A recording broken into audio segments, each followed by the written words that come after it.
अस्सलाम वालेकुम to everyone. उम्मीद करता हूँ कि आप सब खैरियत से होंगे। मैं आपका होस्ट सैयद मोहम्मद अली हैदर। आप देख रहे हैं मेरी कामयाबी चैनल, जहाँ पे हम आपको उन लोगों से मिलाते हैं जो मेहनत, लगन और जोश जज्बे के साथ अपनी कामयाबी की मंजिल तय कर रहे हैं। आज जो शख्सियत हमारे साथ मौजूद है वो बहुत ही मल्टी टैलेंटेड है। She is teacher and specially educationist भी हैं, SFX मेकअप आर्टिस्ट भी हैं और इसके साथ साथ कंटेंट क्रिएटर भी हैं। जानना चाहेंगे इनकी कामयाबी का सफ़र और उम्मीद करता हूँ ये आपके लिए बहुत इंस्पायरिंग वीडियो होगी। So let's start the interview.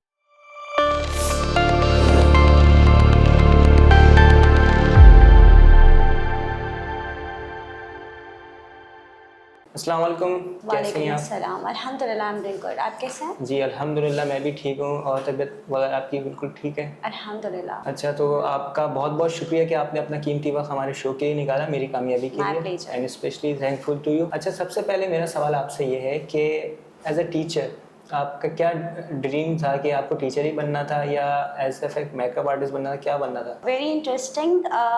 Being a girl, हमारे यहाँ समझा जाता है द वन जिसको कुछ भी नहीं बनना होता वो टीचर बन जाता है, but I am set to break the boundaries and I am the teacher by choice. मैं बाय चांस टीचर नहीं बनी हूँ, I am the teacher by choice. I wanted to be a teacher, that's why I am a teacher. और जब हम बच्चे होते थे तब भी मुझे याद है कि हम इसी तरीके के गेम्स खेल रहे होते थे कि टीचर बनना है। तो मेरी लाइफ में मुझे कुछ ऐसे टीचर्स बने जो बहुत इंस्पायरिंग थे and that point I decided to be a teacher कि मैं कुछ चेंज मेकर्स क्रिएट कर सकूँ।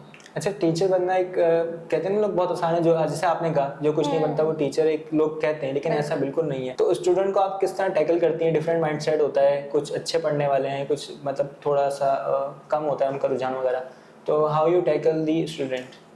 बेसिकली इस चीज़ को माइंड में रखना पड़ता है और ये एक मिथ है कि जो कोई भी नहीं बन सकता वो टीचर बन जाता है। बिल्कुल ऐसा नहीं है। जिस तरीके से स्पेसिफिक डिग्रीज होती हैं to be a doctor, to be an engineer, बिल्कुल इसी तरीके से हमारे यहाँ प्रोफेशनल डिग्री होती है to be a teacher, which is known as PEd, and I have done that. और उसके बाद आप एक टीचिंग करिकुलम के अंदर, प्रैक्टिकम के अंदर आते हो और जब आप एक प्रोफेशनल करियर स्टार्ट करते हो एज अ टीचर, तो ये बहुत ऑब्वियस होता है कि इन योर क्लास आपके पास मल्टी डाइवर्स बैकग्राउंड के स्टूडेंट्स होते हैं जो इंटेलेक्चुअल मेंटालिटी में भी डिफ़र कर रहे होते हैं, जिनका सोशल इकोनॉमिक बैकग्राउंड भी डिफ़र होता है।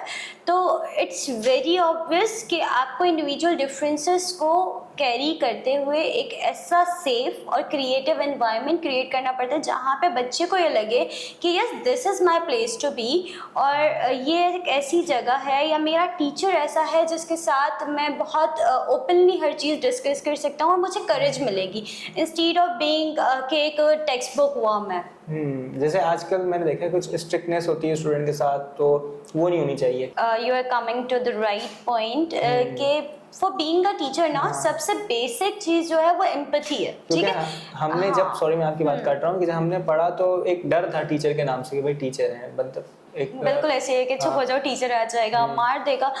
स्ट्रिक्टनेस वाला एक नहीं होता पार्ट, और होना भी नहीं चाहिए, क्योंकि जब हम स्ट्रिक्ट हो रहे होते हैं या बच्चे को पता होता है कि मैं बोलूँगा तो उसके अंदर एक खौफ पैदा हो जाता है कि मैं गलत हूँ, अगर मैं बोलूँगा तो टीचर मारेगी, टीचर करेक्शंस करेंगे। नो, आपने एम्पैथी क्रिएट करनी है। बच्चा जब स्कूल के अंदर आए तो वो विलिंग हो के आए, उसको लगे कि आज मैं जाऊँगा तो कुछ फन होने वाला है, टीचर मुझे मोटिवेट करेंगी या टीचर तो मेरे दोस्त हैं, हम उनके साथ डिस्कस करेंगे, learning would be fun, instead of कि वो ये सोच के आए कि यार अगर मुझे टेस्ट याद नहीं हो तो टीचर ने मुझे मारना। नो, हर बंदा डिफरेंट होता है, हर बच्चा डिफरेंट होता है। कुछ बहुत टॉपर्स होते हैं तो वहीं पे आपके पास फेलियर्स भी होते हैं क्लास में, तो आपने हर एक बच्चे को इंडिविजुअली लेके चलना। एक टीचर की सक्सेस ये नहीं होती कि जो आपके टॉपर्स हैं आप उनको अपलिफ्ट करो, वो तो ऑलरेडी अच्छा प्रोग्रेस कर रहे हैं। आपकी सक्सेस ये है कि आपके जो बैक बेंचर्स हैं, आपके ऐसे बच्चे जो मोटिवेटेड नहीं हैं, आप उनको ग्रूम करके लेकर आए, उनके लिए एक सेफ और क्रिएटिव एनवायरनमेंट क्रिएट करें। तो बीइंग अ टीचर एक मेरा कोर पर्पस ये है कि हम जो एजुकेशन है ना वो रोट मोड से लेकर रियल लाइफ लर्निंग की तरफ लेकर आए। एक मेजर स्विच है और शायद इसको प्रैक्टिकल होने में बहुत टाइम लगेगा, लेकिन मैं अपने बिहाफ पे कोशिश करती हूँ कि बच्चे के लिए एक सेफ एनवायरनमेंट हो। वो फोर्सफुली स्कूल नहीं आए कि आज मैंने पेट में दर्द कर दिया है मैंने स्कूल नहीं जाना, या मेरे सर में दर्द है मैं स्कूल नहीं जाना। वो एक प्रेशर होता है क्योंकि उसको निगलेक्शन फील हो रही होती है, उसको डर होता है कि मैं गलत बोलूँगा तो मजाक बनेगा या टीचर डांटेगी। इंस्टीड ऑफ अगर हम बच्चे का मेन पर्पस ये होता है स्कूल आने का कि दोस्तों से मिलूंगा, खेलूंगा। अगर उसको ये सारी चीजें टीचर के साथ भी मिल रही हो तो वो फोर्सफुली नहीं आएगा, उसका दिल चाहेगा। अब मैं ये देख रहा हूँ कि अब थोड़ी सी चेंजिंग आ गई बहुत ज़्यादा, क्योंकि अब ज़्यादा टीचर्स फ्रेंडली हैं। पहले के जब हम लोग पढ़ते थे तो उतने फ्रेंडली नहीं थे, बहुत स्ट्रिक्टनेस में हमने पढ़ा है। अच्छा, मेरा दूसरा सवाल ये है आपसे कि आपने जो अभी एक कोर्स किया है थी टीचिंग का, तो उस हवाले से आपका क्या एक्सपीरियंस रहा सिंध गवर्नमेंट की तरफ से, वो जो आपने किया? अच्छा, वो मैं जरा शेयर थोड़ा करिए। सा क्लैरिफाई कर दूं कि ये एक कोर्स नहीं है, बेसिकली लाइसेंस है। जिस License तरीके से अगर आप देखो कि फार्मेसी रन कर रहे होते हैं या डॉक्टर्स होते हैं वो प्रैक्टिस कर रहे होते हैं तो उनके पास लाइसेंस होता है। ठीक है, हम Teaching ड्राइविंग license। करने जाते हैं रोड पे, तो सही। ड्राइविंग के लिए आपके पास लाइसेंस होना जरूरी है कि you are the certified person जो ये कर सकता है, उसके पास ये स्किल है। तो सिंध गवर्नमेंट का एक बहुत ही बड़ा इनिशिएटिव है और ये first ever time in Pakistan हुआ है सही। कि उन्होंने टीचर्स को सर्टिफाइड करने का प्रोसेस स्टार्ट किया। अभी हमारे पास फर्स्ट बैच ही हुआ है और 4600 के करीब पार्टिसिपेंट्स ने ओवरऑल फ्रॉम पाकिस्तान जो है वो अप्लाई किया था। उसमें एक रिटन टेस्ट हुआ जो आपका कोर करिकुलम, प्रैक्टिकम और क्लासरूम प्रैक्टिसेस का मर्ज था, और उसको जिन्होंने क्वालिफाई किया उनको एक लाइसेंस प्रोवाइड किया जो कि 5 इयर्स के लिए वैलिड है और 5 साल के बाद आपको वो रिन्यू करवाना पड़ेगा टू मेक श्योर कि आप ने इतने क्रेडिट आवर्स पूरे किए हैं या नहीं किए हैं। तो मैं समझती हूँ ये बहुत ही एक पॉजिटिव इकदाम है कि हर कोई बंदा फिर टीचिंग के फील्ड में नहीं आ रहा होगा, क्योंकि जब आप बीइंग अ टीचर आते हो ना तो आपकी क्लास में अगर 30 बच्चे बैठे हैं तो वो 30 बच्चे आपको आइडियलाइज कर रहे हैं, वो आपसे सीख रहे हैं। आप उन 30 बच्चों की जिम्मेदारी आपके ऊपर है कि आपका जो माउथ ऑफ वर्ड है वो उन पे क्या इम्पैक्ट क्रिएट कर रहा है। तो ये first ever time in Pakistan हुआ और मैं समझती हूँ बहुत एक अच्छी इनिशिएटिव है जो कि गवर्नमेंट ऑफ पाकिस्तान ने ली है। और अब ये है कि ये आपके पास कंपलसरी हो जाएगी, जितने भी टीचर्स आएंगे वो तब ही कंटिन्यू कर सकते हैं अपनी जॉब जबकि वो लाइसेंस क्वालिफाइड हो। हाँ, ये बड़ा अच्छा इकदाम है, मैं समझता हूँ गवर्नमेंट की तरफ से। अच्छा, आप वैसे कौन सी क्लासेस को टीच करती हैं? बेसिकली अभी मैं प्राइमरी स्कूल टीचर प्राइमरी। के तौर पे काम कर रही थी, लेकिन लाइसेंस क्वालिफाई करने के बाद मेरा प्रमोशन हो गया in EST, it is an elementary school teacher. तो I am qualified to teach 1 till 8 grade। It's up to me, it's up to the school requirements. मेरी स्पेशलाइजेशन जैसे रीडिंग के अंदर, इंग्लिश के अंदर है, साइंस के अंदर है, ये मेरे स्पेशलाइजेशन सब्जेक्ट्स हैं। तो आई वुड ऑप्ट के मैं बच्चों को इन्हीं के साथ इंगेज करूं ताकि मैं उनके लिए एक इफेक्टिव प्रैक्टिस क्रिएट कर सकूं। अच्छा, मैं एक चीज़ ये सोच रहा हूँ, जैसे हमारे जो स्कूल्स हैं, जब हमने पढ़ा उसके अंदर जो सब्जेक्ट होते हैं जैसे 9, 10 हो गए या जो उनसे भी सब्जेक्ट, उसमें ज़्यादातर साइंस, इंजीनियरिंग इस तरह करके सब्जेक्ट होते हैं। तो आर्ट से रिलेटेड भी सब्जेक्ट होने चाहिए जो हमारे करिकुलम का हिस्सा होना चाहिए, क्या समझती हैं उस पर? अच्छा, वो कम दिखते हैं मुझे इस तरह। देखने में कम आते हैं, लेकिन अगर हम अपना करिकुलम देखें तो हमारे पास करिकुलम के अंदर एक्टिविटीज़ डिज़ाइंड होती हैं, हमारा पोर्शंस होता है, क्योंकि हर बच्चा साइंस के अंदर अच्छा नहीं हो सकता, हर बच्चा इंग्लिश के अंदर अच्छा नहीं हो सकता, हर बच्चा मैथ्स, हर बंदे की इंडिविजुअल डिफरेंसेस हैं। कुछ आर्ट्स में बहुत अच्छे होते हैं, तो को करिकुलर एक्टिविटीज़ का एक पार्ट बना के बहुत सारे स्कूल्स में ये प्रैक्टिस भी हो रही है कि अगर कोई बच्चा है तो उसके लिए म्यूज़िक क्लासेस भी होती है, मतलब ग्रुप्स बनाए हुए हैं, ड्रामा सर्कल्स अलग हैं, रोल प्लेज अलग हो रहे हैं, म्यूजिक्स अलग हो रही हैं, आर्ट की क्लासेस अलग हो रही हैं। तो it's up to the child's interest. जो कंपलसरी सब्जेक्ट्स हैं वो तो उसको पढ़ना ही पढ़ना है, लेकिन बिहाइंड दैट जो उसका अपना पर्सनल इंटरेस्ट है, मिसाल के तौर पे अब क्लास में 25 बच्चे हैं, 30 बच्चे हैं, अब टीचर को पता है कि भाई ये वाला जो बच्चा है ना इसकी आर्ट स्किल्स बहुत अमेजिंग है और अगर इसको सही गाइडलाइंस मिलेंगी तो ही और she can do something very well, तो आप उसको स्विच कर देते हो उस साइड पे। किसी की स्पीकिंग स्किल्स बहुत अच्छी होती है, वी नो कि वो बहुत अच्छा प्रेजेंटर बन सकता है, वो बहुत अच्छा प्रेजेंटेशंस डिलीवर कर सकता है या स्पीच कर सकता है, तो उसको इस तरीके से हम को करिकुलर एक्टिविटीज़ का पार्ट करते हुए उसको आगे प्रपोज कर रहे होते हैं। सही सही। अच्छा, ये SFX मेकअप आर्टिस्ट बनने का ख्याल कैसे आया? अच्छा, टू बी वेरी ऑनेस्ट, बचपन से ना मुझे कन्वास चाहिए था, कहीं पे भी ये कुछ स्केच करना है, पेंट करना है, होता है आपने देखा होगा बच्चे दीवारों पे लिख रहे होते हैं, तो मुझे शौक था। फिर लकीली इन 2021 आई गेस जब लॉकडाउन वाला एक टाइम पीरियड आया तो हम लोग एक जोन के अंदर कैद हो गए कि बस आपको घर के अंदर ही रहते हुए जो करना है करना है। तो वो एक बहुत अच्छी, मतलब कुछ लोगों के लिए शायद वो बहुत वर्स्ट पार्ट भी था, लेकिन मैं समझती हूँ मेरे लिए एक वो बहुत अच्छी अपॉर्चुनिटी थी। मैंने कहा कि मैं इस चीज़ को ट्राई करती हूँ प्रैक्टिकली कि किस तरीके से होता है। फिर मैंने बंच क्रिएट करना शुरू किए, कट्स क्रिएट करना शुरू किए, फिर मैंने पूरे कॉस्प्ले लुक्स क्रिएट किए और वो इतनी परफेक्शन आ गई और इतना मज़ा आने लगा। मतलब पहले मैं इसको शौक में कर रही थी, उसके बाद मुझे लगा कि नहीं यार, दिस इज समथिंग जिसके ज़रिए से मैं अवेयरनेस भी क्रिएट कर सकती हूँ, जिसके ज़रिए से मैं एक मैसेज भी प्रमोट कर सकती हूँ।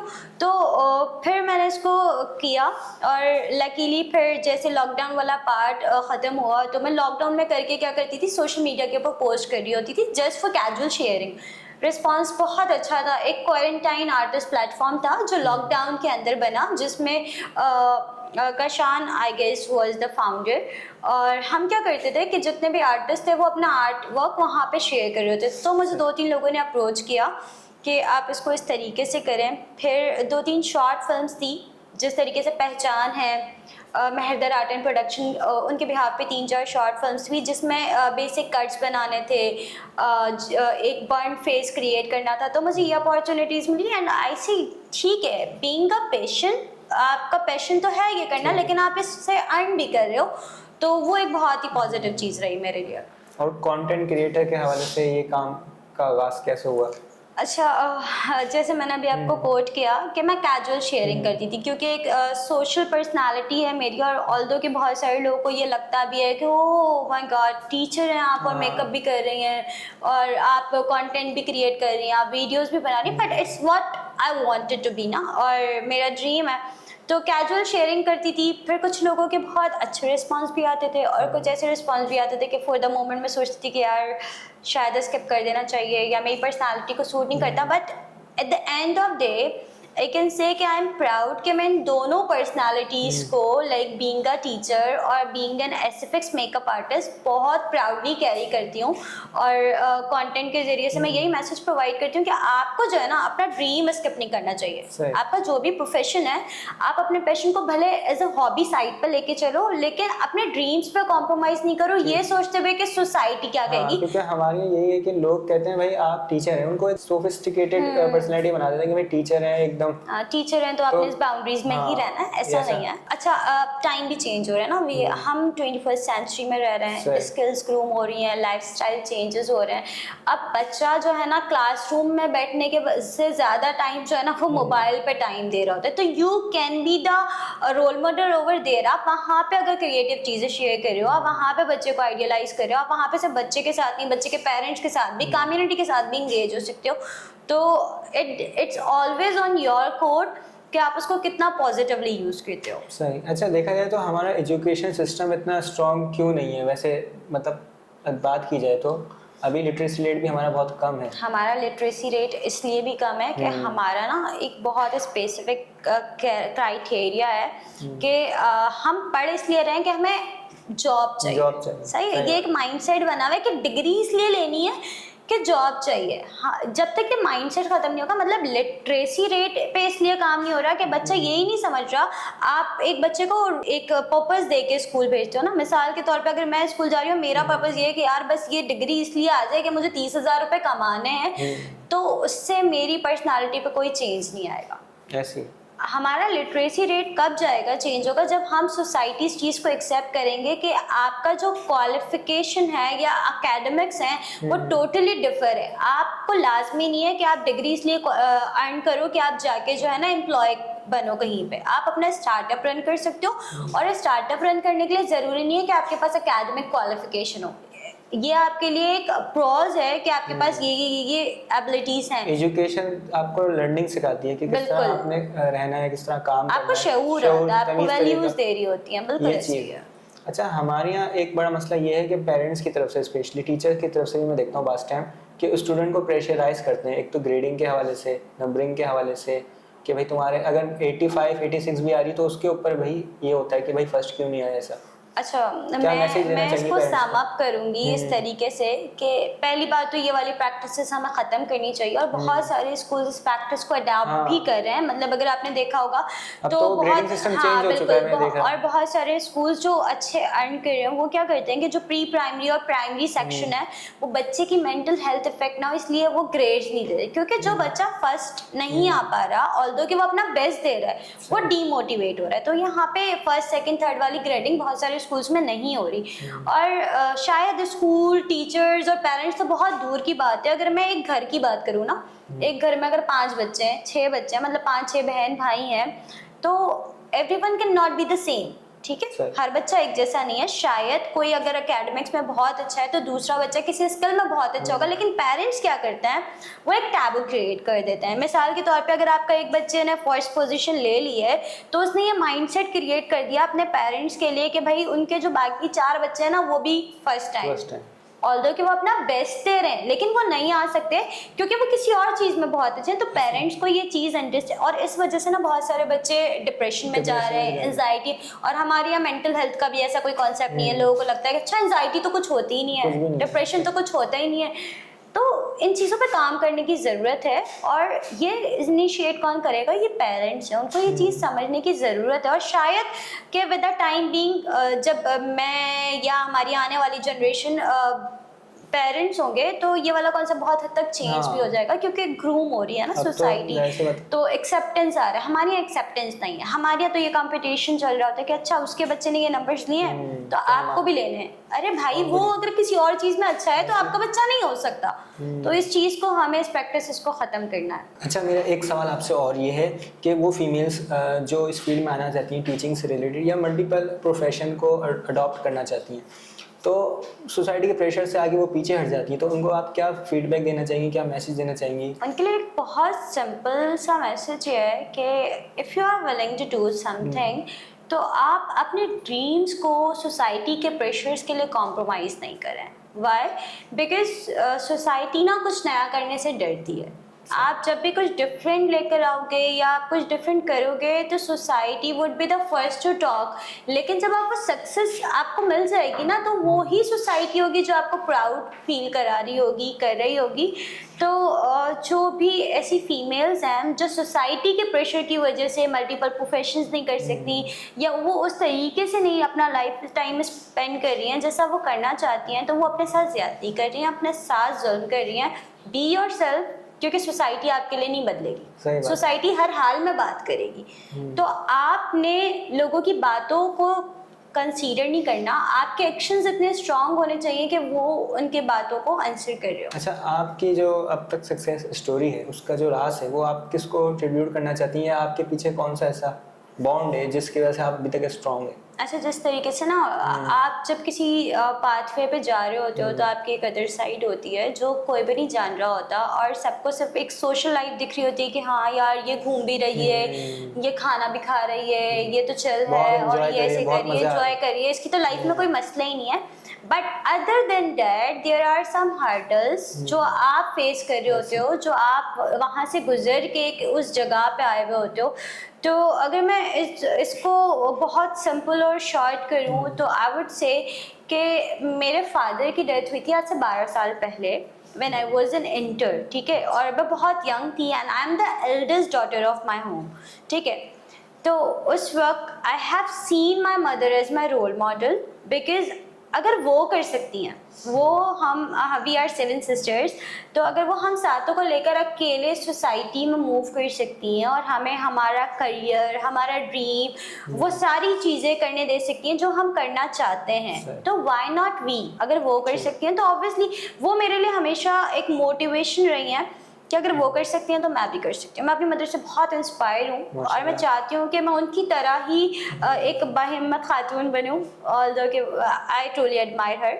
अच्छा, इसके अलावा हमारी लाइफ में जब लोग बातें कर रहे होते हैं ना कि ये हो रहा है, ऐसा हो रहा है, वैसा है, तो मेरी बहन है, वो मेरे लिए चिल जोन है, ठीक है। मतलब अगर मैं कुछ उल्टा कर दूँ, कुछ गलत हो जाए तो उनके चेहरे पे स्माइल देख के, उनके आंखों में चमक देख के मुझे लगता है हाँ ठीक है, अगर मैं ये स्ट्रगल कर रही हूँ या ये कुछ गुजर रहा है तो at the end of the day ये फ्रूटफुल है। फिर देयर आर 2 मेंटोर्स, एक मेरा भाई, basically it's my cousin brother, और वो मेरे साथ ना हर मोमेंट पे खड़े रहे, ठीक है। मतलब मुझे याद है जब मेरे फादर की डेथ हुई तो मुझे रोड क्रॉस करना नहीं आता था, I was not able to speak to 1-on-1, और मैं इतना कॉन्फिडेंट भी नहीं थी, but he was the one कि तुम कर सकती हो, तुम करो, तुम्हें जाना है तुम जाओ, ठीक है। मैंने सोलो टूर भी किए, मैं ट्रिप्स पे भी, क्यों? Because I wanted to do, he made me trust कि तुम कर सकती हो, तुम करो। और इस एजुकेशन फील्ड में कि किस तरीके से आना है, कौन सा डोमेन बेटर रहेगा, वो being the teacher to inspire others, there was sir Nadeem Jamal, मैं उनकी बहुत रिस्पेक्ट करती हूँ कि ही वॉज द मेंटोर। उन्होंने मुझे गाइड किया कि बेटा तुम 4 years यहाँ पे लगाओ और इस तरीके से करो। तो ये मेरी टोटल इंस्पिरेशन और मोटिवेशन है। मेन फैक्टर आपका आपकी फैमिली मेरी सपोर्ट। फैमिली और मेरे मेंटोर्स, ठीक है। और मैं समझती हूँ कि ये जो इंडिपेंडेंट लड़कियाँ होती हैं ना, जो अपने पैरों पे खड़ी होती हैं, वो तभी कर सकती हैं जब उनका फैमिली उनके साथ खड़ी हो, उनको सपोर्ट करें। अगर मेरी मदर मुझ पर ट्रस्ट नहीं करती या वो सोसाइटी के प्रेशर पे आ रही होती है कि भाई सोसाइटी तो बहुत बातें करती है, इनके घर में तो कोई मेल नहीं है, इनके तो फादर भी नहीं है, ये बाहर जा रही हैं, लेकिन ये कैसे आ रही हैं। लेकिन मुझे पता है, मेरी मदर को ये चीज़ पता है कि भाई ये इसकी बाउंड्री लाइन है, ठीक है। शी ऑलवेज टोल्ड मी ये तुम्हारी बाउंड्री लाइन है और इसको क्रॉस नहीं करना। I know my limitations and I am very proud कि मैं उस लिमिटेशंस के अंदर रहते हुए वो सारी चीज़ें अर्न कर रही हूँ जो कि शायद एक बेटा कर सकता है, और मैं नहीं चाहती कि मैं बेटा बनूँ। I am very proud to be a daughter of my parents. ठीक है, बहुत अच्छी बात है, आपकी फैमिली की सपोर्ट आपके साथ है और हमेशा इंशाल्लाह ऐसी रहे। अच्छा, मेरा एक क्वेश्चन इन दी एंड ये है कि आप क्या मैसेज देना चाहेंगे हमारी ऑडियंस को, फीमेल के हवाले से, वुमेन एम्पावरमेंट के हवाले से क्या करना चाहिए? अच्छा, हमारे यहाँ ना एक ये टैबू भी है कि हमेशा ना एक जो फीमेल होती है वो सेकेंडरी रहती है। हमारे यहाँ फीमेल्स को ये सिखाया जाता है कि अगर तुम अपने घर पे हो तो तुम्हारे लिए तुम्हारी प्रायोरिटी तुम्हारे फादर होने चाहिए, तुम्हारा ब्रदर होना चाहिए। इफ़ तुम मैरिड हो तो तुम्हारी प्रायोरिटी तुम्हारा हस्बैंड होना चाहिए, तुम्हारे बच्चे। मैं ये नहीं कहती कि रोल्स गलत है, ये बहुत खूबसूरत रिश्ते हैं, ये बहुत बहुत अच्छी रिस्पॉन्सिबिलिटीज हैं, लेकिन इन सारे रिश्तों में ना वो अपने आप को कहीं खो देती है, और ये नहीं होना चाहिए। अगर वो चार्म जो तुम्हारा है वो खो जाएगा ना तो वो फिर अट्रैक्ट नहीं करेगा। तो बी योरसेल्फ, जो आप करना चाहती हैं करें, अपनी सारी रिस्पॉन्सिबिलिटीज़ निभाएं, लेकिन अपने आप को ख़त्म ना करें। जो आपके ड्रीम्स हैं, जो आपके पैशंस हैं, आप अपने भाई को अपनी सपोर्ट बना सकती हैं, आप अपने फादर को अपना मॉडल बना सकती हैं, आप अपने हस्बैंड को अपना पार्टनर बना सकती हैं। ही इज़ योर पार्टनर, वो आपके साथ आपके ड्रीम्स को फुलफिल करे। तो बस मेरा एक यही छोटा सा मैसेज है कि आपकी कामयाबी जो है ना वो आपके ही हाथों में, ऐसी है, कोई भी नहीं आएगा आपके लिए कुछ भी है। मेल जो रिश्ते हैं आपके, उनको आपको सपोर्टिव होना चाहिए ताकि आप मजीद और ग्रो कर सकें। ऐसा ही है। थैंक यू वेरी मच मिन्नत, आपका बहुत बहुत शुक्रिया। इस हाईली ऑनर फॉर मी कि आपने अपना कीमती वक्त हमारे शो के लिए निकाला। तो नाजरीन, ये थी हमारी एक इंस्पायरिंग स्टोरी। मिलते हैं आपसे एक नेक्स्ट स्टोरी के अंदर एक नई कहानी के साथ। तब तक के लिए रखिएगा अपना ख्याल। अल्लाह हाफिज।